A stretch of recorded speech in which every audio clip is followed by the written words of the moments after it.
Bonjour et bienvenue sur ma chaîne. Aujourd'hui, nous allons apprendre les articles. Allons-y. Just like in English, the articles in French appear before the noun. And today we'll go through two. Les articles définis et les articles indéfinis. Let's start with les articles indéfinis. Les articles indéfinis sont très simples. These are indefinite articles.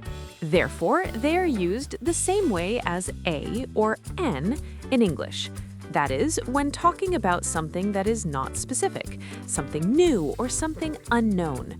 The only difference is that when it comes to French, nouns have genders. Therefore, the gender of the noun and the number are considered.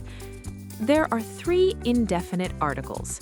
The first one is un and is used before singular masculine nouns, les noms masculins singuliers. Répétez après moi, un. Un. The N is silent here. Par exemple, un livre, which is a book, un garçon, which is a boy. The second article is une, which is used before singular feminine nouns. Répétez après moi, une. Une. Par exemple, une chaise, a chair, une fille, a girl. The third one is des. This one is used before plural nouns regardless of the gender. Répétez, des. Des. Par exemple, des livres. Des chaises. Génial. Maintenant, nous allons passer aux articles définis.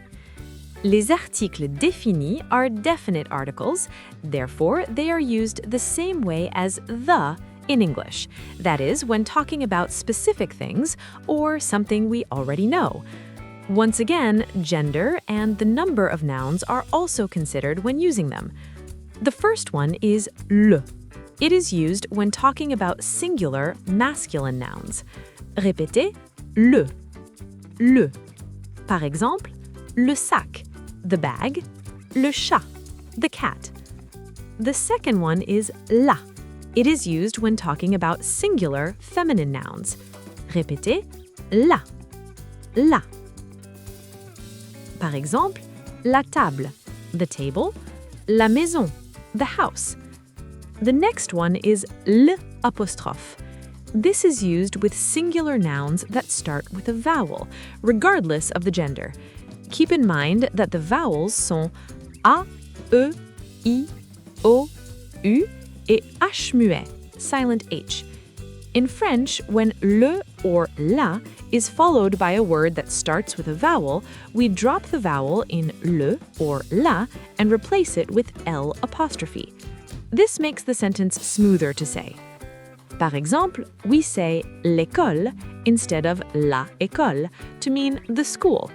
We say l'ordinateur instead of le ordinateur to mean the computer, and l'homme to mean the man. The last one is les. This one is used for plural nouns. Répétez, les. Les. Par exemple, les sacs, les tables, les hommes. Now let's look at this sentence. J'ai acheté un livre. Le livre est intéressant. I bought a book. The book is interesting. In this sentence, we use un in the first part since it is the first time we mention it. Therefore, it is unknown. In the second part, we have used le since the book being discussed is now known and more specific. Now you might be thinking, yes, I've understood les articles définis et indéfinis and how they are supposed to be used, but how will I know the gender of a noun? Well, there are common endings used when it comes to most nouns that help you identify the gender of the noun. For masculine nouns, the common endings are age, like in fromage and garage, R, like in professeur and docteur, T, like in chat or chocolat, isme, like in journalisme or capitalisme. For feminine nouns, the common endings are ion, like in nation or décision, I, like in boulangerie or mairie, it or ité, like in visite or réalité, an N, like in personne, and lastly, il, like in fil or ville.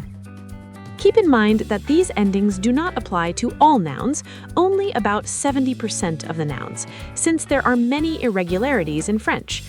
A great tip is learning the gender of a noun when learning new vocabularies. That way, they stick together. So don't just learn voiture, learn it as la voiture instead.